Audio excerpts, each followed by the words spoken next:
Actually, before I go, I thought I should show you a couple of important things. I have made my stone tools by cooking up some stone, but if you press your J button, it brings up your journey map option. Just close that. It's just a bit of advertising. You should set up here, show mobs on your map. Night, day, it's not coming up. That's okay. Sometimes it does that. Show animals I like to put, and show villages, but it's up to you. Also, you can set on your mini map to show mobs and animals, villages. I just like to keep track of those, especially when I'm in a mine colony setup. So by doing that, now on my minimap I can see, that's especially handy at night, I can see where all the bad guys are and the friendly guys. Oops, somebody's down there, and you can see if you look closely on your own minimap, it probably won't be too clear on the rendering here, but some of those dots have little arrows indicating whether they're higher than you or lower than you, so underground or up the mountainside or whatever. So that's very handy. And I like to do this, your call on this one is to add a waypoint for the spawn area. I haven't really moved from spawn, so I'm happy to put it here. Now by putting that down, I'll know where the spawn is, so if I want to add somebody into the world, then they'll probably start there. Also, there's some parameters for how close you can start a mine colonies or whatever, and so then I'll be able to tell if I'm too close or too far away. Now the thing is, that's going to become annoying pretty soon, because it'll show up on my map when I'm further away, a beacon and the directions. So I'll go to waypoints again, and I'll just turn it off. Not remove, just turn it off, so it won't show, but I can always find it by turning it back on or just looking it up. Because you'd be amazed at how much you go, well, did I spawn there, or was it there, or I don't know. So those just a couple little handy tips there for using your map to help you spot the danger, and to just remember where spawn is. And later on, of course, you can put a waypoint on your house or other features of interest you want to visit later. It just saves you looking at your big map and trying to go, was it this point or that point? Nah, I got lost. It'll just point straight there, and by being able to turn them off, it means you can mark it and not have it visually affecting your standard interface as you go. And the first night's over. I've had to fight off a couple of zombies, and had some fun with that. But I get to show you a couple of interesting things. Now, I picked up a bit of zombie flesh. Normally something I wouldn't be that interested in, but whoa, look at that. 3 leather. Zombie flesh can be cooked into leather. Very helpful. So don't just throw it away if that's what you normally do with it, because yes, very helpful. Another thing I can show you, I was chopping down some wood and I was getting some leaves because I need more apples to eat, because I was taking a bit of damage. Speaking of which, that's not going to be enough. And I accidentally caught the leaves with my stone axe and used it all up. So I can make a new one, or I can repair it. Yes, you can repair your tools and weapons, the ones that aren't too flavorful at least. So I can make a new one, or I can just put the stone axe here and grab some cobblestone, because it's a stone axe. So you don't actually need to do the cooked stone for repairs, just your base items. So cobblestone will work, so that's good in a pinch. It costs more to repair than it is than it does to make a new one. So you're really only going to use this if you're repairing stone and you don't have any more.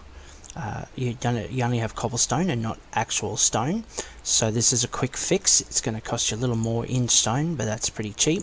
But it's like if you've got an iron or a diamond item, repairing it is going to be more expensive to you than just making a new one. The only time you would really use it for those higher classes, especially diamond, is if you've got some cool enchants on it.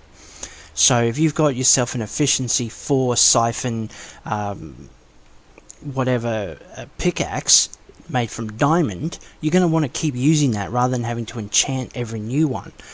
So just whacking some extra diamonds on it is a lot cheaper than using up all your levels trying to re-enchant new diamond pickaxes. So it does actually come in handy with the other stuff, but only if it's something sweet that you are not willing to say goodbye to. But if it's one of the flavorful items you can get from loot chests and stuff, then nah, you can't actually repair them. So there we go. I got plenty of wood now. I'm ready for my new journey. See how easy it is. If I still had my excavate button down, I would have chopped up all of those leaves as well. Oh, that's what happens when you're not paying attention to your mini-map. You get exploded on. I need to find some food. Now, my priority for this day is to find my forever home. A good location near Millionaire Village. Hopefully a Minecraft village as well. I would like to do Norman. There are several of the Millionaire civilizations have extra quest lines. That was a little freeze there, whatever that was about. Norman villages are most likely to spawn in your plains areas. If there's a bit of mountain about, you're likely to get a Japanese village. If you've got desert, then a Mayan village. Savannah, or I think, is it Savannah is Mayan and desert is Indian, actually. I think that's how that works. Yeah, so the different biomes have different likelihoods. Your Byzantine, I think, is hilly. Now, with the biome bundle, you're going to have things like, I'm currently in the flower forest. That is not recognized by Millionaire, so nothing will spawn in the flower forest. I'll say that straight up, forget it. It's not going to come. So being in this biome is not particularly helpful. I have had some Mayan stuff spawn in the swamp, so that's a possibility, but I think that's rare. What we also have in this mod pack is Roguelike Dungeons.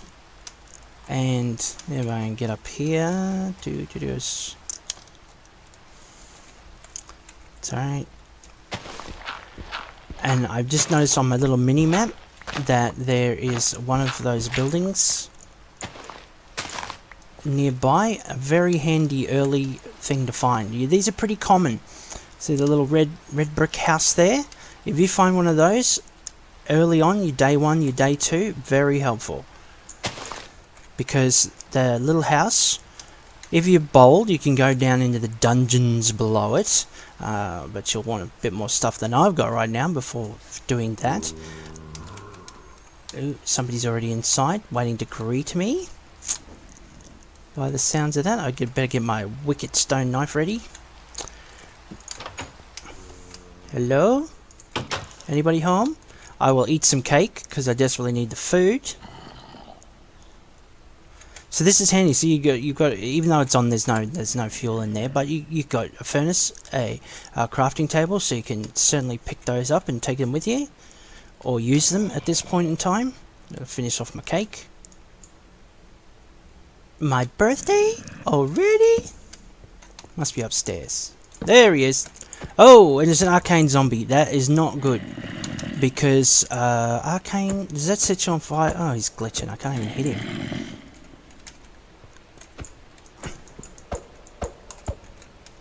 Yeah, see, lots of health, and I'm pretty sure arcane sets you on fire, so that's fun. There's a handy chest with stuff in, and sometimes you can get some really sweet loot. These nice leather pantaloons of defense. Unbreaking protection 1, that's mending, so I'll take the mending. Stone shovel with efficiency, nice. A yew-long bow, better than a regular bow. Oh, sharpness 1 on a wooden sword. That's going to be better than my stone knife, which is also flavorfully. You notice it gives you flavor on a lot of things. So this one's thin, better attack speed, but less attack damage. But now I've got a wooden sword. It's short. Ugh. You won't know what that is until you pick them up half the time. I'll take that. I hope he just doesn't suddenly activate behind me. Some food is going to be helpful. I can make some leather out of that. Laudanum, I'm still not sure what that does. And torch is helpful, so is that. See, and if it's night, you can sleep here, get through the night. Very handy. It's going to be night soon, actually. It's just staring at me. It's spooky. First thing I want to do is eat some food. Need that all the way up. So as I say, you find this house. you've got yourself a base of operations. Just put a couple of torches down. That you can chop up the bookshelves. Books sell well in the millionaire villages. Sleep for the night. Sometimes this carpet is sellable too. You can even rip that up if you want. So it's a very good find early on. Now what is that? Efficiency 1. Right, that is thing 2. I want to see if I can actually get this started. Yeah, there it is. Quick, die lot. And of course the flavorful mobs drop little name tags. You can keep a record, like a trophy case of all that you're conquering. Yes, victories. So that's cool. So down here, and under all of these sort of buildings, is a dungeon. Now you're safe to come down the stairs because the dungeon rooms are all sealed off with these bars. But in here you'll find some lovely items, lots of chests, special rooms, and also a whole bunch of mob spawners. So yeah, be warned about that little factor. That's going to trip you up if you're not careful. The amount of times I've gone, yeah, I'll get cool enough stuff in there to make it worth it even early on, and then got myself dead, is too many. So it's almost night time, and I think I will spend the night here, but before I do that, I want to show you the level up system, because you notice down the bottom there I've got 6 levels of experience.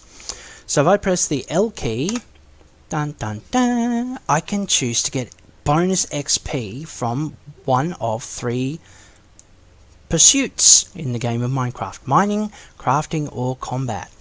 So have a think about the way you play and what you're most likely going to do the most, and you can get bonus XP just for doing what you do anyway. Cool, huh? Now I'm not sure if crafting reads the crafting pad though. That would be interesting to know. Anyway, so I know my normal gameplay is all about mining. I want to get the best weapons, the best stuff early. I want to get down in the caves. I want to dig up the diamond and all that sort of stuff. But in this, we've got levels. The further down you go, the better equipment you need to actually get anything from your work. So you can go straight down, dig straight down to the bedrock layer, but after a while, the stone you break will just disappear. Unless you've got an iron pickaxe.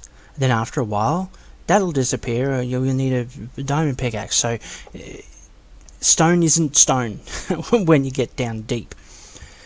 Plus I find I tend to start getting my diamonds and iron and gold and stuff just from other mods and other interplay on the surface. So mining isn't as good as it used to be. Though early on when you're exploring, and especially in mountains, you'll see a lot of coal sitting around.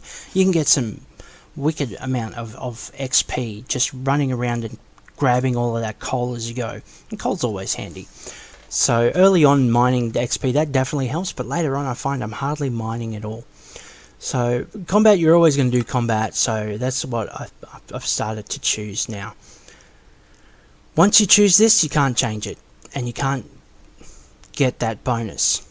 So now I've got that. It doesn't cost me any levels, but that won't actually unlock till you've got 5 levels.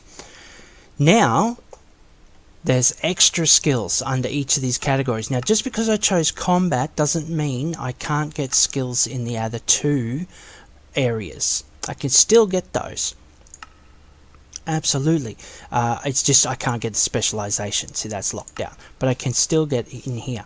Now my favorite of this is definitely the treasure hunting, because I love doing terraforming, digging up lots of dirt, flattening things out, whatever. And with treasure hunting, you get a percentage chance of getting bonus stuff with your dirt. Now, some of it's not that handy, like wooden bowls, and you'll end up with so many paintings you could wallpaper with them. But you also have a chance of getting iron and even diamonds, and you get lots of enchanted stone tools and weapons, and some of those can have some really nice enchants on them. So that's what I love. So I always, the first thing I want to do is get flint harvesting, Not because I actually use that or care about that, but simply so it unlocks the treasure hunting. I don't have enough levels to spend on that because I've just spent 5 on the flint harvesting, but it hasn't, even though it says levels spent here, they're not actually gone until I press done. So if I just exit from that, I won't have gotten it, and I'll still have 6 levels, but by clicking done, boop, I'm down to 1 level, and I now have flint harvesting level 1. Go back in, and like I said, now I've unlocked treasure hunting, and when I get 11 levels to spend, I can get a 5% chance of loot, and it's pretty good. Even at level 2, you get lots of cool stuff. Level 3 is even better. Level 3, you're getting so much stuff, you're destroying most of it. But anyway, let's sleep, and we'll get our home set. A nice rest. It's all good. Okay, well that. Yeah, I think that makes for a good episode. I don't want to drag it out. What I will do next time is we'll try, search for our forever home. Hopefully we'll get out of this area into some millionaire happy biomes. And I'll see you then for that. Till next time.